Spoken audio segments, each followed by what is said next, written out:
Hi there, and welcome to the Daily Gardener, an almanac of garden history, literature, and small botanical joys. I'm Jennifer Ebling, and today is May 25th. The garden writer Jamaica Kincaid once said, "I always take this personally. I think a frost is something someone is doing to me. Only me." Well, if your spring is still cold and slow in coming, you might know what she means.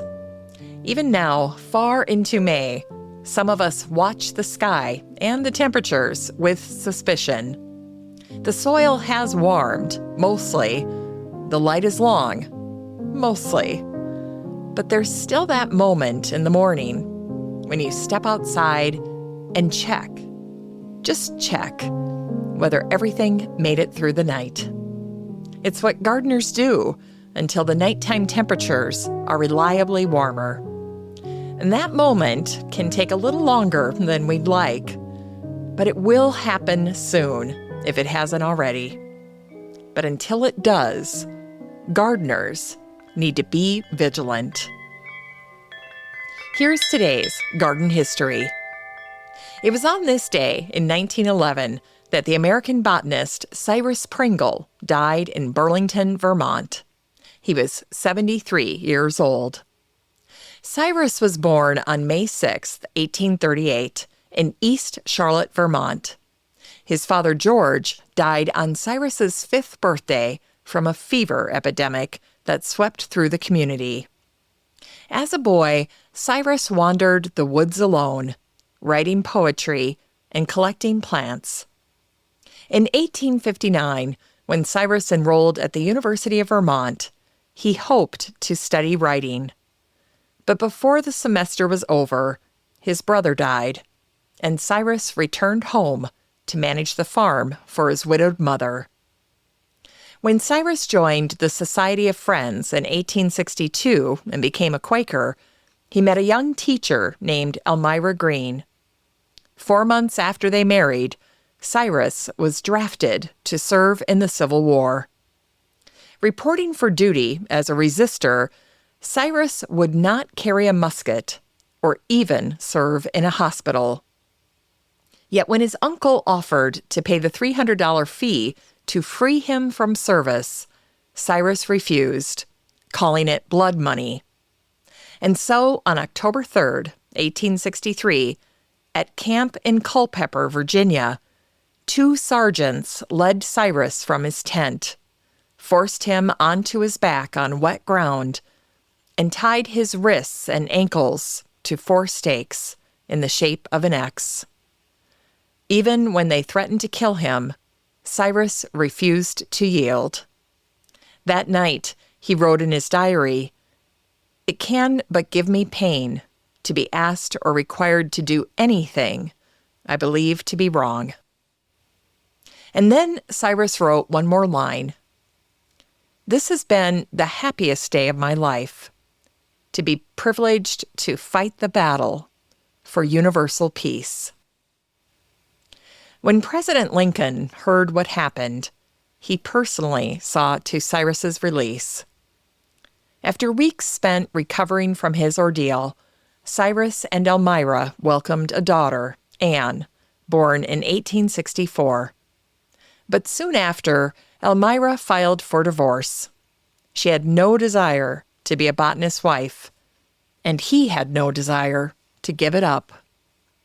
In a moment of self-reflection, Cyrus wrote, "I have sought to surround myself with fruits and to find in horticulture employment for my hands, recreation for my impaired body, and relaxation and diversion for my mind." In 1858, he'd followed in the footsteps of his father and grandfather and had started his first nursery where he grew a pear orchard and other fruit trees, currants, cherries, grapes, peaches, and potatoes. He crossed and bred and experimented with many types of crops. Somewhere after the Civil War, Cyrus changed his last name from Prindle to Pringle, the name his Scottish ancestors had carried before crossing the Atlantic. Over the next 26 years, Cyrus collected plants in Vermont, the western part of the United States, and south to Mexico, where he returned again and again, pressing the flowers of an entire continent into paper. In 4 consecutive years, he covered 56,000 miles. Eventually, between his plant hunting expeditions and his work hybridizing, Cyrus soon lost his farm to debt. So, in 1902, the University of Vermont gave Cyrus a room on the 4th floor of Williams Science Hall. He had a cot, a desk, a chair, and space for his herbarium. There, Cyrus lived on bread, eggs, and cheese. He said he needed nothing else. In May of 1911, Cyrus fell ill. A cold soon became pneumonia, and in his last delirious hours, Cyrus believed he was in Mexico again, collecting flowers and reliving his happiness there. After Cyrus died on this day, May 25th in 1911, his family buried him in Morningside Cemetery in Charlotte. They placed the old Pringle family name on his marker, but later, on the east side of that same stone, the scientific community added a bronze tablet with the name Pringle and the words of Asa Gray. Cyrus Pringle, the Prince of Plant Collectors. And it was on this day in 1789 that the Swedish botanist Anders Dahl died in Turku, Finland. He was 38 years old. Anders grew up in Varnum, Sweden, the son of a parish priest who also served as the village doctor. His dad took him into meadows and showed him that a weed was never just a weed. A plant could be a cure, a sign of the season, or even a coded message if he learned how to read it. When Anders was 9 years old, his uncle, a local apothecary named Anders Silvius, gave him his first herbarium, pressed dried plants, and each one labeled. At 18, Anders arrived at Uppsala University to study under Carl Linnaeus himself, the man who organized all of nature into a single clear system. Anders revered Linnaeus and quickly became one of his apostles, the students Linnaeus sent across the earth to collect and classify everything that grew. Then, in 1771, Anders' father died.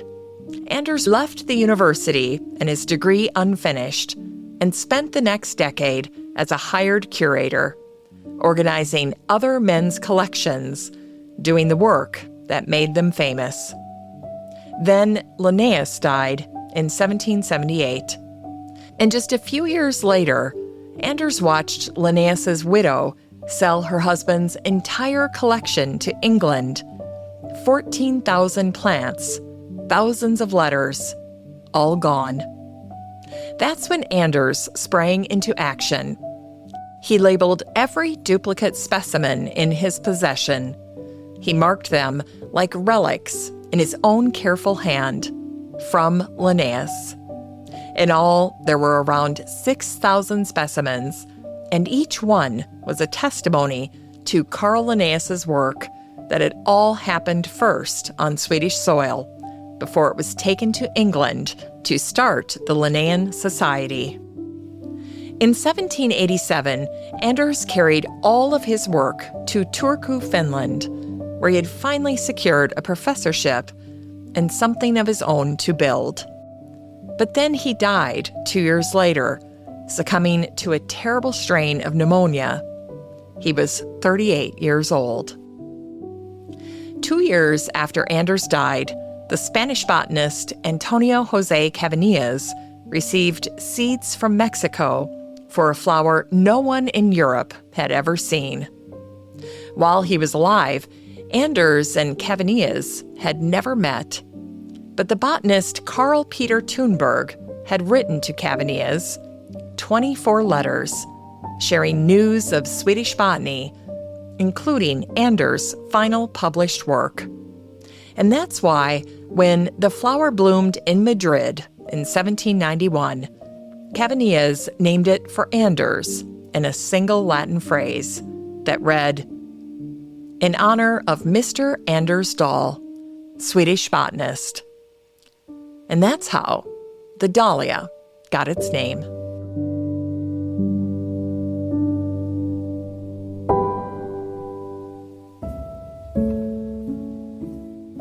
In today's Unearthed Words, we hear a poem from the American poet Theodore Roethke, born on this day in 1908 in Saginaw, Michigan. Theodore grew up inside his father's greenhouse, 25 acres of glass and steam, and green things reaching toward the light. Otto Roethke was not a man of words. He was a man of hands, pruning, pressing, tamping, and turning. It's no wonder that Theodore said he wrote this poem from the perspective of a very small child. No comment, no interpretation, just a boy beside his father, learning every sound by heart. In Theodore's poem, Transplanting, he wrote these words: "Watching hands transplanting, turning and tamping, lifting the young plants with 2 fingers, sifting in a palmful of fresh loam, one swift movement. Then plumping in the bunched roots, a single twist of the thumbs, a tamping and turning, all in one, quick on the wooden bench, a shaking down while the stem stays straight. Once, twice, and a faint third thump. Into the flat box it goes, ready for the long days under the sloped glass, the sun warming the fine loam, the young horns winding and unwinding, creaking their thin spines, the underleaves, the smallest buds breaking into nakedness, the blossoms extending out into the sweet air, the whole flower extending outward, stretching and reaching." Theodore was 14 when his dad died.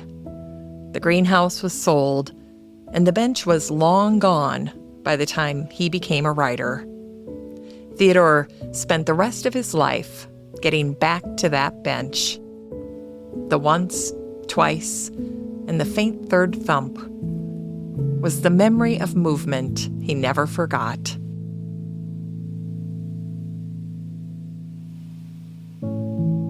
It's time to grow that garden library with today's book, How Not to Kill a Peony, an Owner's Manual by Stephanie J. Weber. Peonies have a reputation for being fussy, temperamental, the kind of plant you admire at the nursery and quietly put back. Stephanie Weber wrote this book to fix that.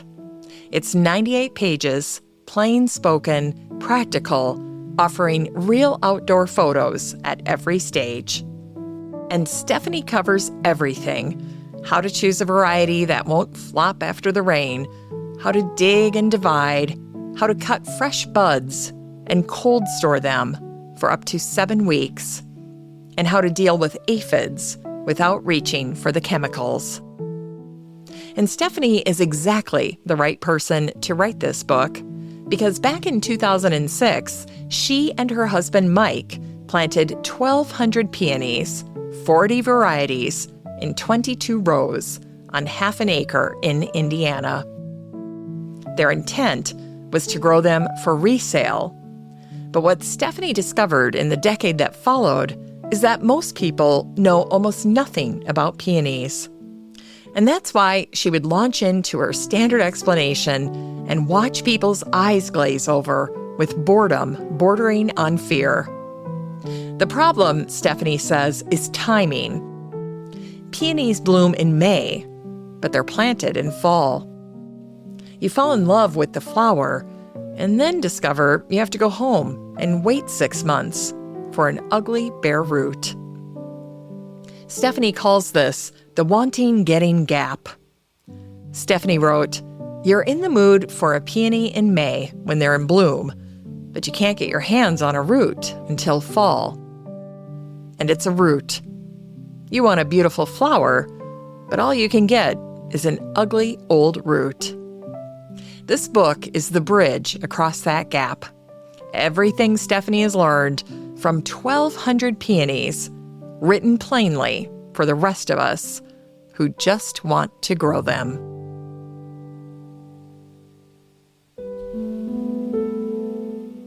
And finally, here's something sweet to ignite the little botanic spark in your heart.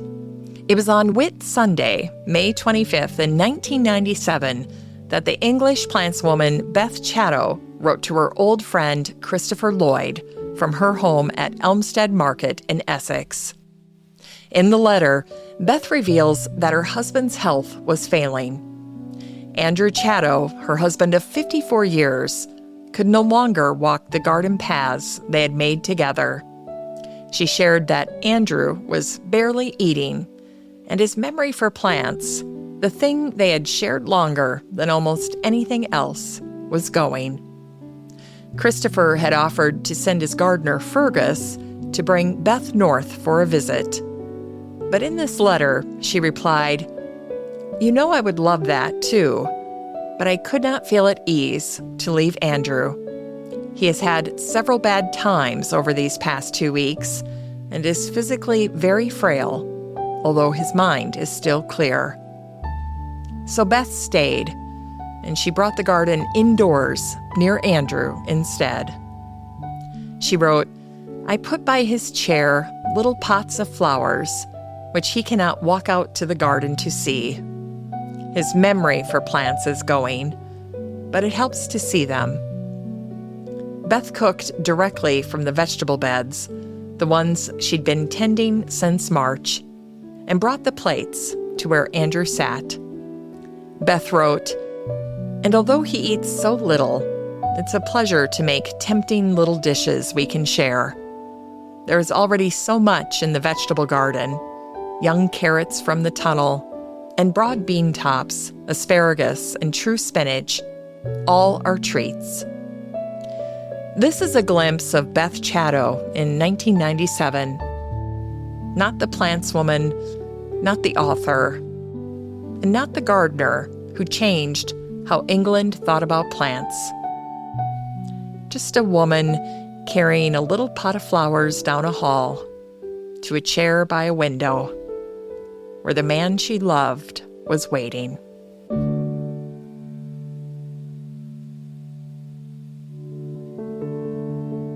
As we close the show today, remember, the warm nights are coming.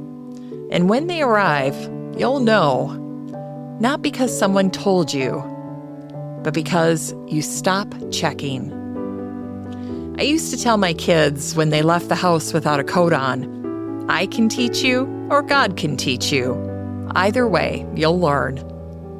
The garden teaches the same way. We can listen or learn the hard way. Thanks for listening to The Daily Gardener. And remember, for a happy, healthy life, garden every day.